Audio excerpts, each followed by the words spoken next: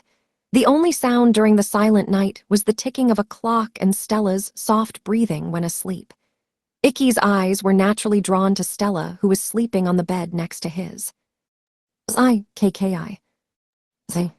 Suddenly, Stella was calling out Ikki's name. Was she awake?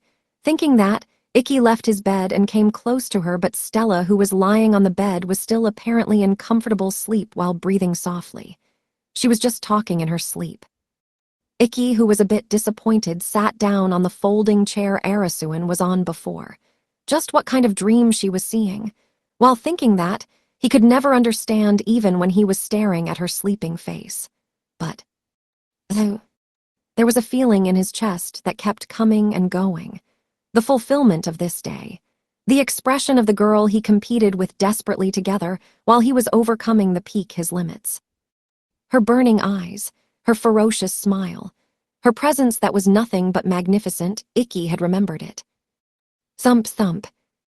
When he remembered any of it, his heart was beating fast. It was because this girl was here that he was able to become this strong, because this girl had faced him and fought against him so seriously. Stella. Whenever he remembered her, he became drowned in his love for her that was overflowing from within him. As that emotion stirred him up, Icky slightly rose from his chair. He was leaning over Stella on her bed. Then he gently touched her cheek. That was something he should not have done. I kiki fun you Tilda. Even in her sleep, she could tell that it was Icky's hand. She smiled in her sleep and nuzzled against his hand like a cat rubbing her smell on him. Tilda, Tilda, Tilda. At Stella's action, Icky felt something rumbling around in his brain. What a cute living thing. His heart was pounding so loudly already and his blood was boiling. His body temperature was rising and his throat was dry. Then his eyes were naturally drawn to Stella's moist, wet and shining lips that was in front of him and bathed in moonlight. He wanted to hug her tight immediately. He wanted to kiss her. He couldn't wait for her to wake up. Wanting to kiss the person you love was natural. After all, Stella had allowed it every time they did. With such convenient excuse, and after KOing the feelings of guilt of stealing the lips of a sleeping girl, Icky was drawn into Stella's lips like a bug attracted by a flower. Itadekamasu. Emil. Her eyes popped open wide, and their gazes met. It was at such a short distance that they could feel each other's breaths and were very close coming into contact. Icky's face was right in front of her the moment she woke up. The situation was enough to cause Stella's brain to boil. Morning, Stella. Guh. Her knee struck his solar plexus in a flash. I'm sorry. Icky, I really hit you hard, are you okay? Stella asked while patting Icky's back as he was prostrating on the floor trembling from the pain. Icky then replied, Why yeah, fine, I'm really fine. But his face was dripping with a cold sweat as if not looking fine. Seeing Icky's expression like that, Stella began to feel guilty with her eyebrows drooped. I'm really sorry, okay? But it's because Icky was at such position. Yeah, just now was about 200% my fault, so don't worry about it. After Icky reminded her like that, Stella finally stopped apologizing, and then she realized she was in a room she didn't recognize at all. Come to think of it, where is this? The Bay Dome's infirmary. It seems we were carried here after the match. Oh, it's because it's my first time being sent to the infirmary during this tournament that I didn't recognize it, she muttered, then made a deep sigh. That's right, I lost, huh? Icky could feel the discomfort in Stella's words. Just as he had felt the fulfillment of winning against Stella after waking up, there seemed to be feeling of regret recurring in her chest. After thinking about it, he had a feeling that there was no way he should be here. Should I step outside for a bit? Why? Well, as expected, we just finished the match today, so I thought me being here might be unpleasant. Not at all, Stella replied to Icky's suggestion without hesitating nonetheless. Icky, could it be that you thought I would cry? I wouldn't do something so wasteful. Wasteful? That's right, sure, there is feeling of regret burning inside me, but I'm not going to do something wasteful by crying it out. It's because this feeling of regret is a power that will make me stronger. I have to store it, burn it as fuel, then build it up so that I can come back and beat you next year. As Stella declared it, she smiled, which her white teeth could be seen. It was a powerful smile. It seemed that she was serious. Her feelings had already changed towards revenge for next year. That optimism of hers made him think again what a strong girl she really is. As expected of Stella. Also, it's not just regret, by the way. Hey. My prediction, it's because it wasn't wrong, so I knew for sure. Her prediction was she felt that if it was with Icky, she could go anywhere no matter how high. Considering the gap in their talents, the expectations were too heavy for Icky. However, Icky responded to her expectations in such simple form, that they would go anywhere together. For the man she loved the most to be the strongest man was the greatest happiness possible. That was why, as she reached down to him on the floor for a handshake. "Icky, from now on always be my number one, okay?" she said while showing signs of embarrassment. That was not good, extremely not good. From those words, Icky's heart, which had settled down once from the trouble just now, had fired up, to the point of no return already. Kaya. In the next moment, Icky ignored Stella's outreached hand and gripped her shoulder, and like that he pushed Stella's body down onto the bed behind her. Icky. Stella, who was taken aback by what was happening, looked up with a surprised face at Icky, who was hanging on top of her. Icky was reflected in Stella's eyes. His face was brighter red than her eyes. Embarrassment. As he was thinking of what he should say, it looked like his face was about to catch fire. But even so, it seemed that this feeling bubbling up in his chest could not be concealed again. So Icky forced his stiff throat to move and said the words out. Stella. That time when we went to Okutama with the student council, what I said in the mountain cabin, do you remember? About doing lewd things with you is something I can't do without having even met your parents. Why, yeah, I remember. It made me really happy. Really happy. He groaned softly at those words. It was really something unthinkable that he had said. No, at that time it was exactly what he truly felt, and he felt confident in it, but now it was already impossible.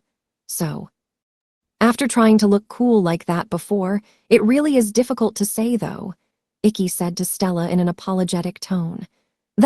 Please forget that I ever said that. She didn't understand immediately the meaning of those words. But from the way that Icky was holding her down and from his face flushing bright red even to his ears, the words just now had connected with her brain's response, and eventually, she understood what he was trying to say. In an instant, Icky's fever had spread to Stella as well. Her cheeks were hot, spreading even to her ears, and her voice became half an octave higher. That, CCC could IT be tilde tilde tilde. WL, that's what it means. Jay, just wait. W, what are you saying all of a sudden, Icky? Are you serious? I mean, are you for real? The strong Icky, who didn't lose to temptation even after seeing my immodest appearance, where did he go? He died. Died. It was a very harsh way of phrasing it, but Icky couldn't say it in any other way. After all, right now he was not sure anymore how he should show some restraint in front of his charming lover, since he couldn't understand his feelings completely at the time. So, today, when I fought against Stella, when I reached my limit, I thought about it. If I were to stop here, you would go on ahead alone. Then, you would find and compete with someone stronger than me. But when I imagined it, I really didn't want that. My head was going crazy with hate for whoever that someone was. I don't want anyone else to have any part of you.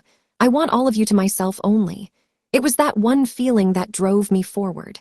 That feeling lit a fire in my empty heart. And then, that fire even now is still not gone. Icky wouldn't stop. The next words out of his mouth, even though he understood they would decisively progress their relationship, he had to say those few words. He didn't care about appearing cool. Almost pestering, pleading, directly from his heart, he said it. Right now, I want to make love to you, Stella. At those words, her scarlet eyes, which Icky was reflected in them, were largely shaking. The emotions in them were shock, bewilderment, turmoil, and... Is that a no? Stupid Icky. Overflowing delight. As Stella smiled a little, she reached up her hand against his cheek and pinched him gently. Do you have any idea how long I've been waiting for those words? That's right. She had waited the whole time. She was truly happy when he said that they could not do such things without greeting her parents first, and that he wanted to treasure their relationship. But that happiness did not change the feelings of what a woman would want their most beloved man to seek from her. If Icky wanted to, at any time she had always thought of it. So right now, I'm really happy. Warm tears overflowed from her scarlet eyes. That sparkle, which acknowledged her whole self, had become like courage for Icky and pushed his back forward. Stella. But wait. She pushed back the impatient Icky forcefully. Stella! Icky was confused since he'd not expected her to ask him to wait at this timing, during this flow.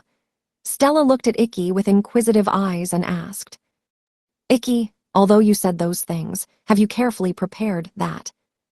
That. In response, while muttering, I'm saying, Stella let out the words with difficulty. It's true that I had waited for you to say something like that after all, right? But we're still students. We haven't gone to properly meet each of our parents. And I plan to fight against you again next year, so, it would be troubling if I get pregnant, wouldn't it? Even someone as dense as Icky would realize it after being told that much. And of course he had not come prepared. Realizing this, he became embarrassed by his carelessness. Sorry, to think that I just got so caught up in it. That's what I thought. Icky, you love making rather sudden moves, huh? Ooh. As he was strongly being stared by Stella with criticizing eyes, Icky groaned in an apologetic manner. It was natural for Stella to be angry. As a man, this was something he should have paid attention to. Yet he had completely forgotten about something so important and let his desires go wild. If there was a hole nearby, he'd like to crawl into it. Even if there was none, he would like to dig a hole and then crawl into it. It looked like he would cry at his pathetic self. At any rate, as long as he wasn't prepared, he could not force to do it. Then I will hurry and go buy it now. Though it was not a cool thing to say, there was no other way, so Icky got up. But, W8? Stella grabbed Icky's arm. Leaving a girl alone after causing her to feel like this is a loss of points, you know. A huge loss of points. You don't really have to go buy it right now. No, but something like that is. It's fine, just wait a little. As she said that with a face that seemed embarrassed for some reason, Stella opened her expensive makeup pouch inside the basket that had change of clothes stored on the side of the bed. Then, she grabbed what she wanted after searching for a short while, and after her feelings were somewhat decided, with a quiet voice.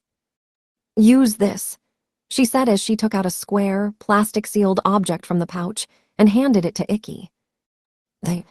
He had never used one, but Icky had knowledge about it.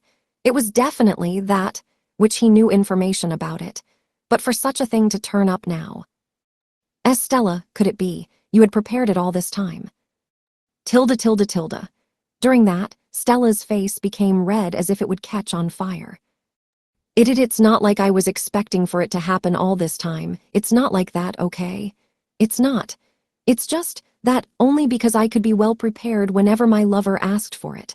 Why, yeah, this is normal etiquette for a princess. It's normal, huh?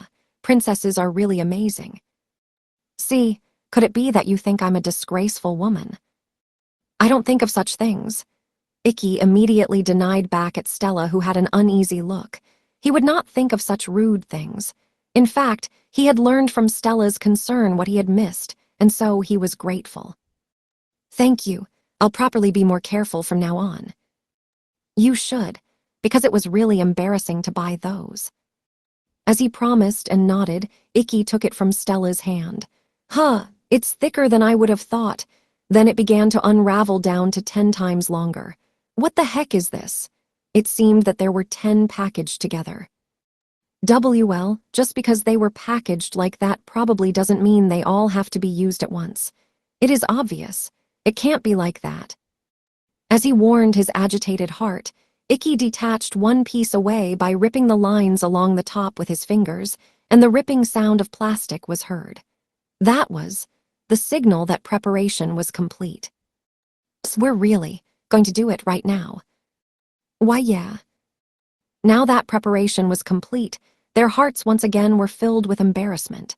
He couldn't look straight at Stella's face. Stella was also the same.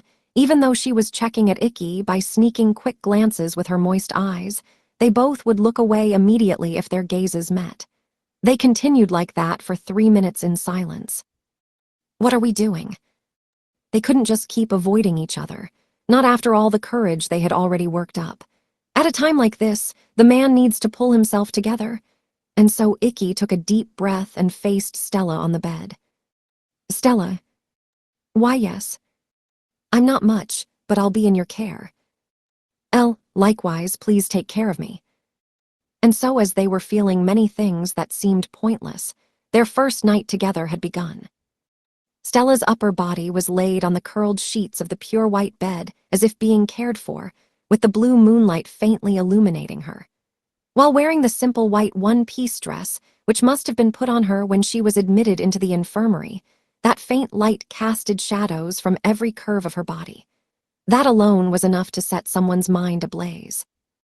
It was weird. He should have already seen her in a more immodest appearance, but now looking at her like this, he couldn't stop it. He wanted to run his fingertips, palms, lips over every inch of her. Just thinking about it made him nervous and his heart unable to stop racing out of control. It was understandable. Ever since he had come to like this girl, he had longed for this day to come. This is embarrassing. It was probably the same for Stella. Regardless of whether or not her bust was too large for her stature, her chest was heaving up and down from being nervous, but her eyes were looking up at Icky with a glint of anticipation. She felt anxious and excited from not knowing what would happen to her. The light in her eyes reflected the combination of those two emotions, and so Icky responded to that. He hid his hesitation and embarrassment, leaned over Stella, and extended his hand to her clothes. W8. Just as Icky's fingers were almost at the top button, her small voice stopped him. Hey, right now, I'm not wearing a bra, so it's embarrassing so suddenly. From the bottom, please. Sorry, he automatically apologized in response to Stella's request. Though it wasn't really the time for him to apologize, nothing made much sense to him anymore. But if Stella didn't like it, then from the top was no good. Starting at the top or the bottom, it was all the same. In that case, it was probably better to make it easier for Stella. After deciding it, Icky reached out his hand to the button around Stella's knee and started unbuttoning one by one. It was like unwrapping a precious present without damaging it. With each button undone, Stella's body was revealed from the bottom. Her round knees, her very white, voluptuous, plump thighs. Her crotch hidden by her inner thighs pressed together and protected by simple hospital underwear. Then, above her pure white stomach, there was something jiggling and contracting when she respired. Wow, this is not good. While he was excited to the point that he thought he would be sweating blood as well, Icky had realized it. He was walking through an unthinkable landmine. Truthfully, he had imagined of unbuttoning them little by little from the top. He expected how it would happen. He had previous experience during the time at the mountain cabin, so he was ready. But he hadn't anticipated things to go this way. Even though it was the same thing, it felt different just from changing the order. As a result, he wasn't prepared, and his reasoning was lost little by little as what he saw became more exposed. He wanted to force open her shivering thighs that were closed in shyness. He wanted to rub his hands across that pure white stomach and grab the completely clean bottom part with his fingernails. His wild desires were burning him up from inside his whole body. Then when he undid the button above her belly button, fireworks burst in his head. As Stella breathed and her chest rose, her dress opened from the button on top of her breasts to either side. The bottoms of her breasts were exposed with the dress clinging on them. His eyes were fixated on the flattened round white flesh. Just how soft are they? His boiled desire and curiosity tempted his fingertips. When the tip of his middle finger touched the skin of her breast, Stella's body shivered. She clenched her eyes closed and clamped her lips tightly together as if to stop from crying out. But she did not resist. So he took it as a good thing. He slightly put more strength to the pulp of his finger. Then, his finger sunk into the soft flesh without resistance. The sensation of the opposite sex that his body never felt before caused a shiver ran up his spine. Next, Icky's index finger accompanied his middle finger on her breast. He ran his fingers against the line of the bottom of her flattened breast, and they slipped into the gap. Hayu. The underside of her breast was touched. The sensation she felt for the first time made Stella's ruby eyes opened with bewilderment, but she did not make any objection. So Icky did not stop. He gently slid his fingers in further. Her skin was utterly smooth. Her breast that his fingers were on was so soft as if melting and had a considerable weight. They were warm. His fingers felt like they would melt. Ah. Stella's body showed a small reaction from having her breast stroked from underneath. An adorable voice leaked out of her moist lips. He wanted to hear more of them, so he turned his finger under her breast and curled it to gently lift it up. In an instant, Keiku. Stella's entire body heaved, and at the same time the final button of her dress popped off. Then, her breasts that were pushed down bounced off like jelly and her dress opened wide from the impact. But not everything was revealed. The dress that was split to both sides had stopped at the peaks of her breasts. Yes, it got stuck. Barely, though. Therefore, although he could not see the peaks, the surrounding parts which were half of her white breasts had been exposed, and their color became more different closer to the peaks. It's okay to bite. Ikki then suddenly remembered the words Stella said a while ago in a similar situation. Yes, that's right. She definitely said something like that before. In other words, he had her promise. It was already allowed, so there was no need to hold back. Let's bite. W8. He wouldn't wait, because Stella said this was okay. He definitely wouldn't wait. As Ikki was about to strip off the clothing stuck on the peaks of her breasts. This is so embarrassing that it feels like my chest is going to break. He stopped his movements at her nice voice, which was almost a scream she was holding off. He turned his gaze from Stella's breasts to her face, and tears welled up in her wet scarlet eyes as she was breathing shallowly. The amount was not as much as overflowing tears, but her bottom eyelashes were wet, and the feelings included was fear. Although she said it was okay, as expected scary things were scary. Thinking about it, Stella must have always worked hard before today as well. She gathered her courage and showed him that she was a woman, to be stronger, to be closer, so that they can make love with one another. Do you have any idea how long I've been waiting for you to say that? She really had been waiting for him this whole time. Thinking of that devotion, the forceful emotion known as lust that warmed his entire body had faded away. What boiled up instead was love that could even make them feel uneasy. He wanted to treat this girl gently. He didn't want her to have a scary memory of this day that she had always been waiting for. So, Stella, Ikki took his hand away from her dress and leaned forward, joining his lips together with Stella's lips. It was not a sexual kiss like biting, but a kiss that exchanged each other's moisture like the ones he always did with Stella. He repeated it several times, and stiffness from Stella's body faded away. The sensation from the usual kiss seemed to reassure her, but that was not good. Because today they were not leaving things at the same place, so Ikki made the kiss deeper. He slipped his tongue between Stella's lips and invaded her mouth. Stella's body bounced at the sudden sensual stimulation, but this kind of deep kiss wasn't there first. Stella also didn't show any fear. She immediately moved her tongue as well, as if welcoming Ikki's tongue, just as usual. But this was the end of the usual. Stella eventually realized. While the action itself was the usual, the amount of time was different. If it was the usual, they would have let go of their lips by now, but Ikki wouldn't stop. He wouldn't let go of her lips. He wouldn't let her escape. His tongue crawled into her reasoning, melting it away as if it was candy. He was persistently melting her down. The wet sounds of their kissing can be heard in the infirmary at night. Their salivas were bubbling from being mixed together and overflowing from their lips. But Ikki would not allow them to spill like that. He lifted Stella's chin up and poured all of them down into her throat. Stella swallowed the melted fluids of their passion. The burning passion warmed the tissues inside Stella's throat. Then at the same time, Ikki slid and crawled his fingers from Stella's knee into between her thighs. However, he never touched her crotch. He was uncertain of whether or not he should touch it, but he was stimulated into tracing along the lines between her thighs. His fingers moved slowly, starting from near the knees and towards the crotch, back and forth repeatedly. And when his fingers finally reached near the edge of her underwear, Ikki could feel from his fingertips that her thighs starting to twitch. Looking into her eyes, he could see that the fear had already begun to melt into passion, which made even her vision to become unclear. Her body was hot from the inner and outer stimulations, and flushed cherry blossom pink. Sweats along with sweet scent indicating Stella was strongly aroused were released. It was proof that her heart and body were ready. Are you okay now? Yeah. If you're scared, then just tell me. I will do this as many times until your feelings have calmed. I'm okay. It seemed she had no strength.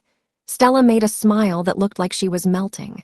Her gaze was soft from dizziness, but even so it held Icky in place and would not let him go.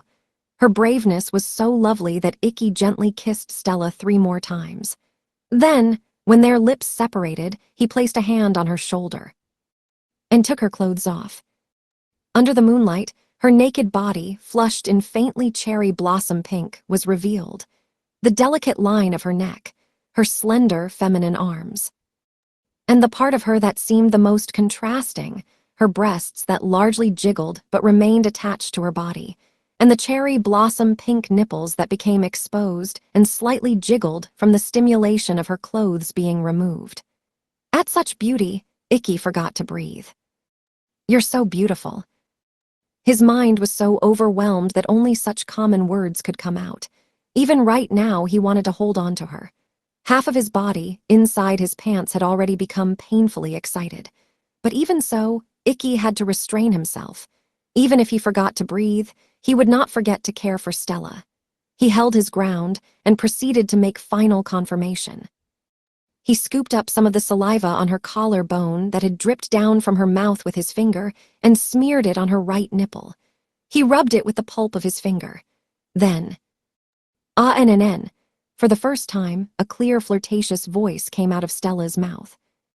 When he moved his fingers away, he could see that the shape of her nipple was clearly different from the one on her left breast. Her left breast had no hand on it, and her right breast was swollen and wet with saliva. That sensational difference hit Icky's reasoning hard. It was agonizing. His breathing was out of order. His forehead hurt. Honestly, it was too painful to endure any longer. But was it okay now? Was it really okay to go further now? He had no experience after all. He had no idea because he had no experience. Though Stella said that it was okay, he wondered if it would hurt her if he began now. As Icky was worrying about it, Stella reached up and wrapped her arms around his neck. Then, she spoke as she smiled. Thank you for being so gentle with me. It really is okay now. Thus, he didn't have to endure anymore. Icky, you can do what you want to me, all of them. Those words were the trigger. He didn't hesitate anymore. He wouldn't turn back. Under the moonlight, 2 shadows melted together, overlapping with passion. How much was his and how much was hers? They embraced each other strongly and deeply that it was not clear anymore. Their voices no longer carried any meaning, and their lips were desperately seeking their beloved partner. In the midst of it, Icky Kuragain vowed to himself, I won't let this girl be unhappy. He would never let her regret choosing the man named Icky Kuragain. He strongly vowed on his own soul. The sounds of birds chirping from somewhere could be heard. As if being invited by them, Icky woke up from his slumber. The morning light shined on his opened eyes. The sky on that day was displayed on the window, and it was perfectly clear that it would make anyone feel good. It was a wonderful morning. And yet his body felt completely heavy. He felt like he was sunken into the bed so firmly that it seemed impossible to move. At the same time, his consciousness was the same, which his eyes received the morning sun, but he was far from having completely woken up. That was not good, and so in order to lead his mind and body to awakening, Icky took a single breath.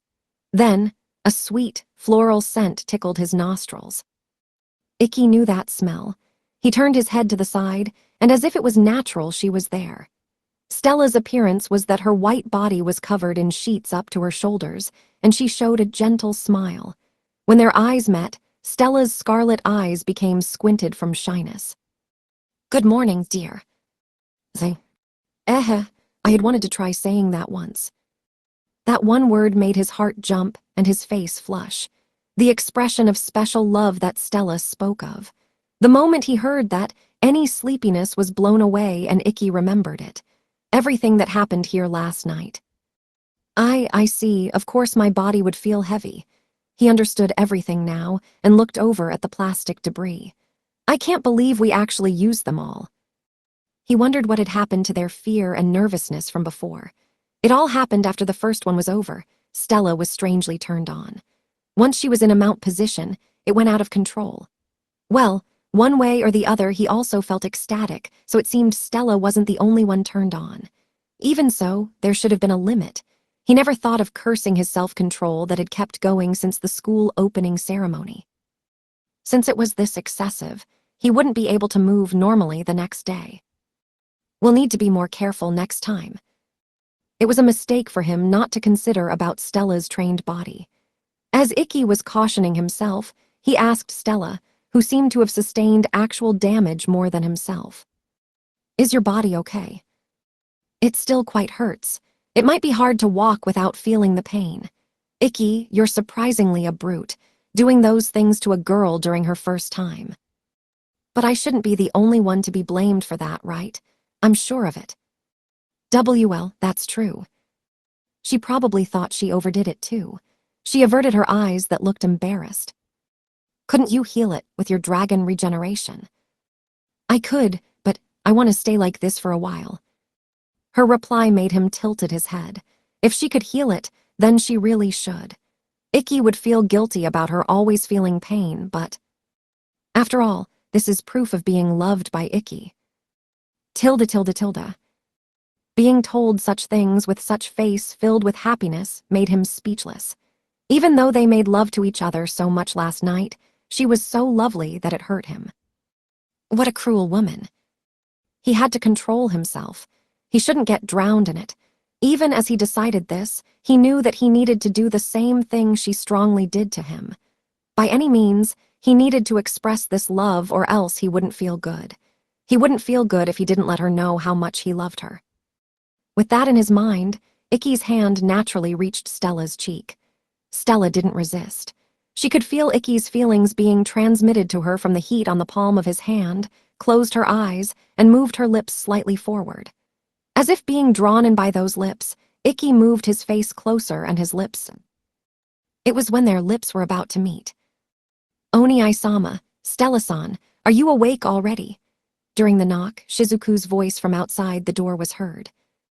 HYU.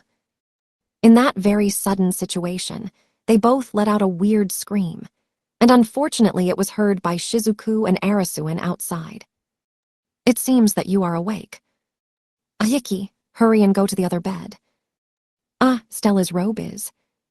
There's no time to put it on. Pick it up and hide it. I'm hiding the trashes on the bed after all. Okay, I get it. Icky grabbed the fallen robe from under the bed, jumped into the other bed, and hid it under the sheets. In that same moment, the door to the infirmary opened, and Shizuku and Arasuin entered. Good morning, Oni-sama, Stella-san. Did you two sleep well? Oh, Arasuin stopped as soon as he came into the room, though.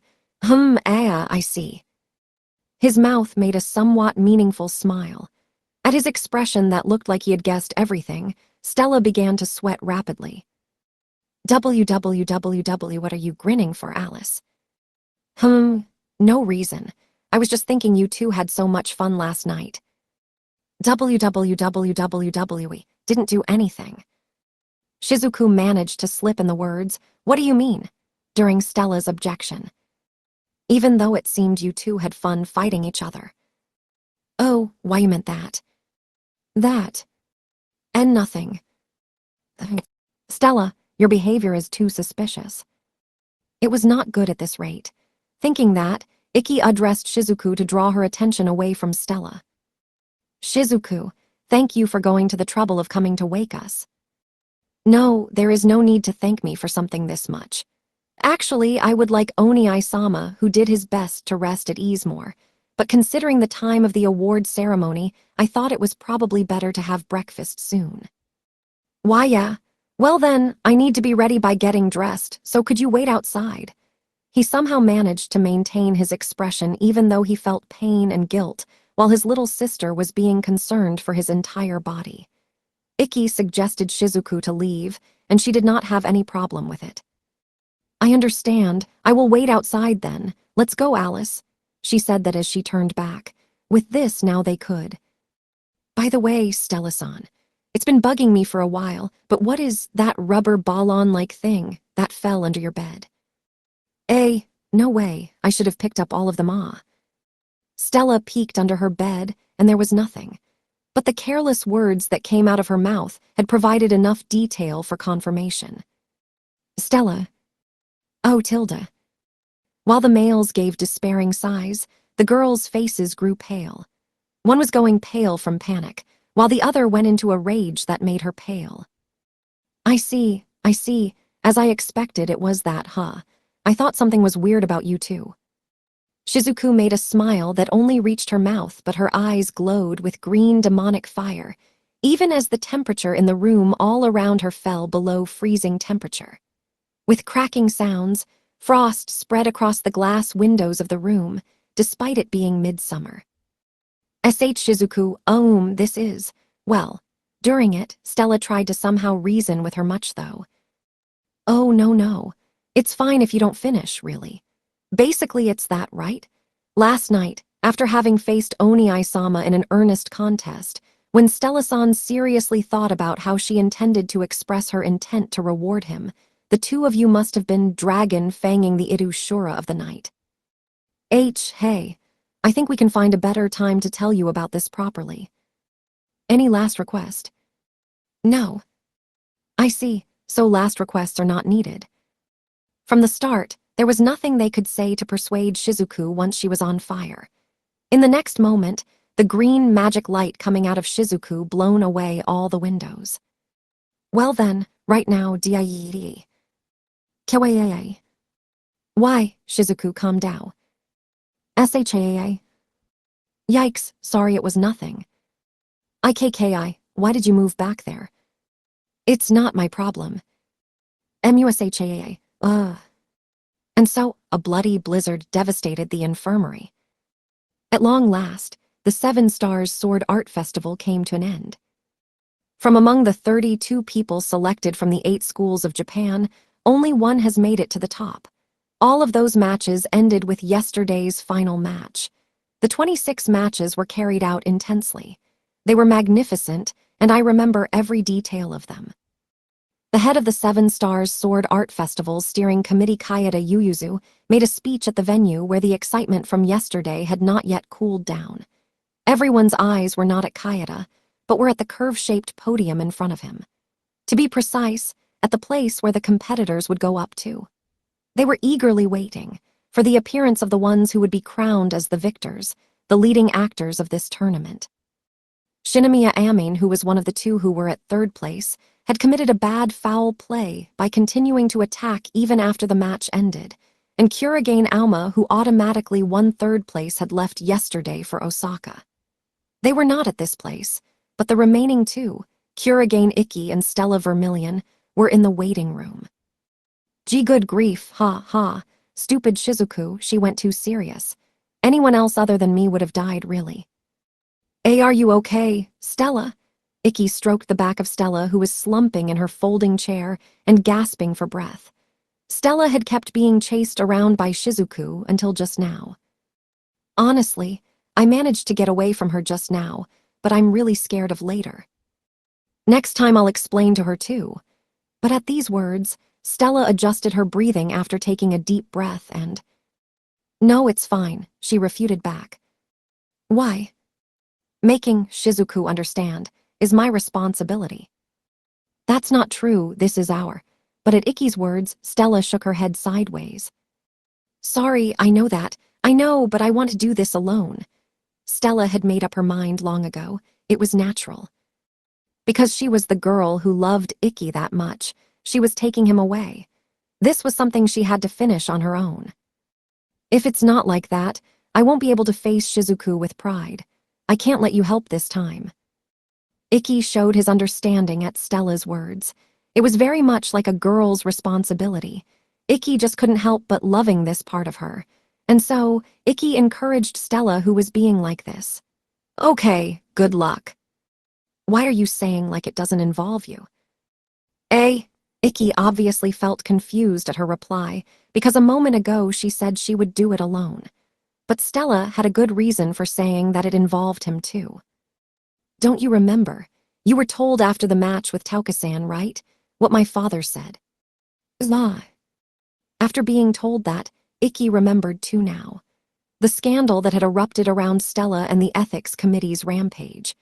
At the end of that incident, the King of Vermilion, Stella's father, had sent a message to him through Stella. After the Seven Stars Sword Art Festival is over, come and meet me at the Vermilion Empire. Alright, that happened. It certainly involved him. It would be right to say it was a do-or-die situation for him. Speaking of which, I already booked a flight for a week from now. Yay. It was already decided from the start, right? WL yeah, but my heart isn't ready. Can't we at least postpone for a week? If the country's army can hold out another week, then it's fine. Did that mean that a war would break out if we don't go within a week? Don't tell me.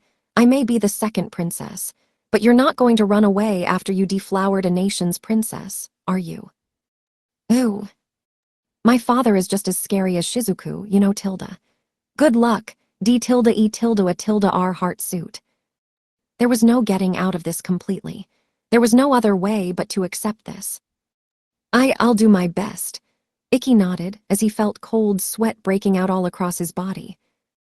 And now we will carry out the 60-second Seven Stars Sword Festival's awards ceremony. Everyone here, please give a round of applause to the winners.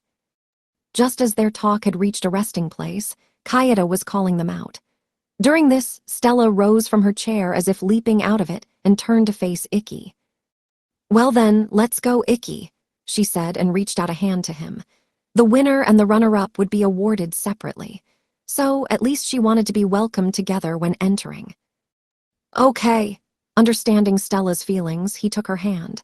Then they made their entry from the same gate while holding hands. Instantly. WAAA.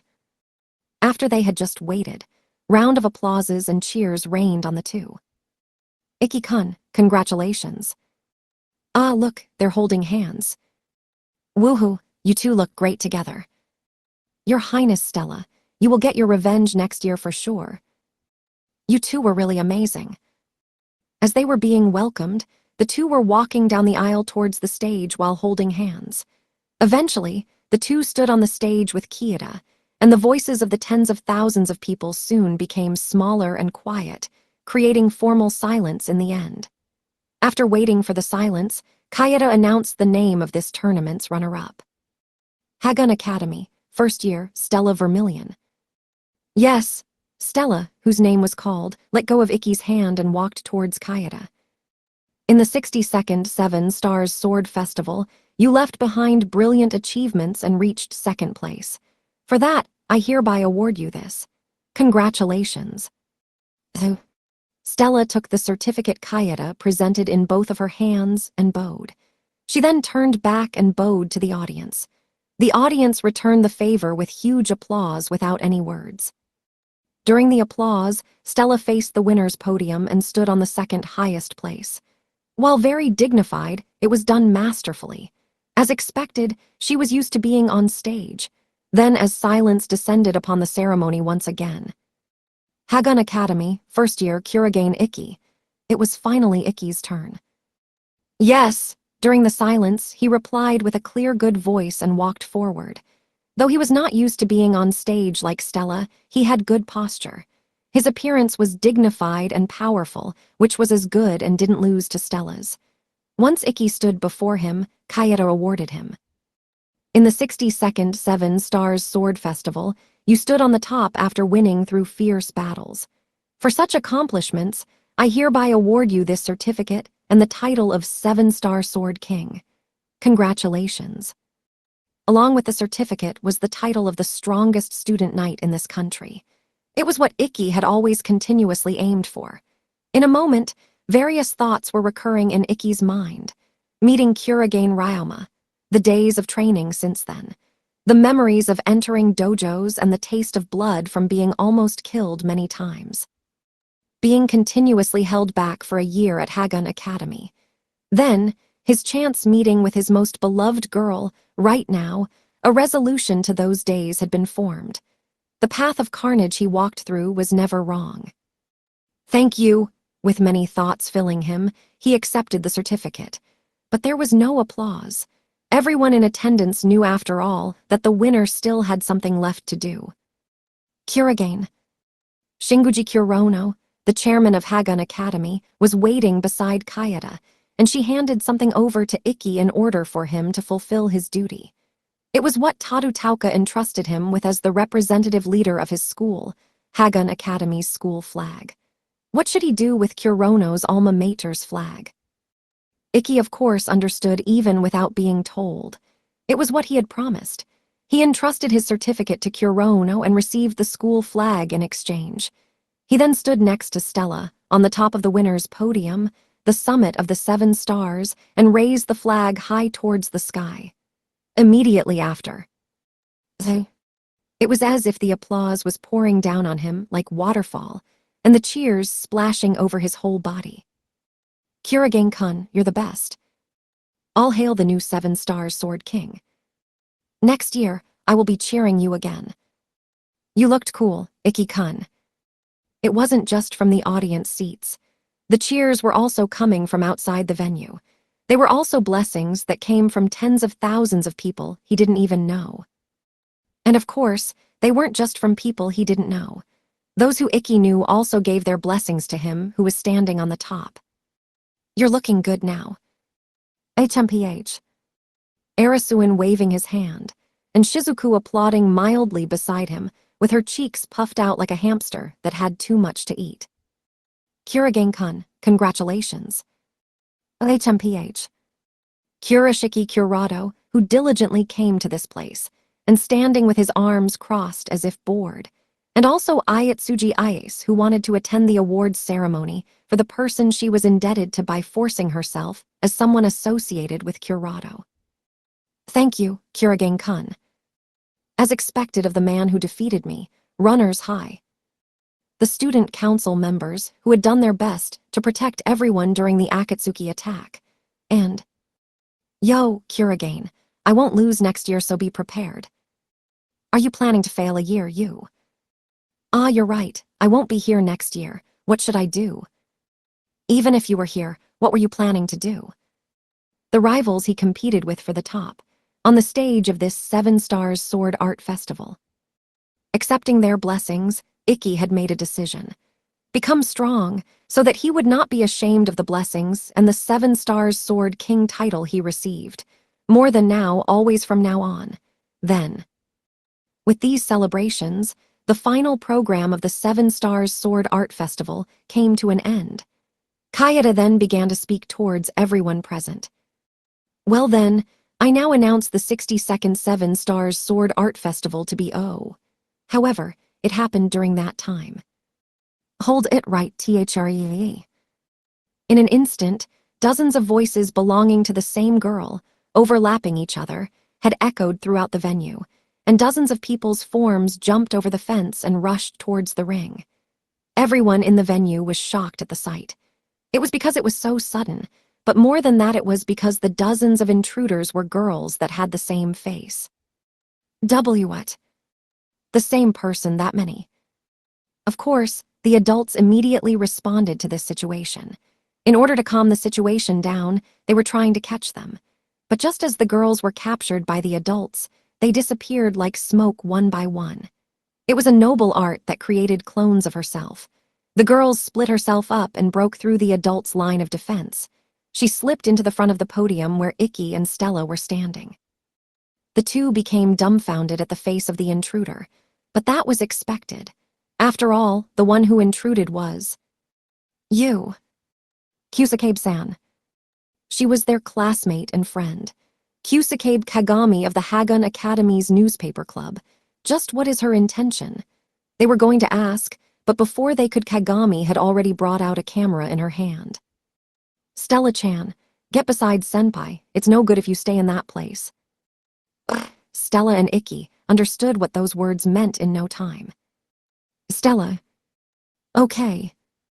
As Kagami aimed the camera lens towards them, Stella's face that was dignified until now had turned into a smiling face like a blooming flower.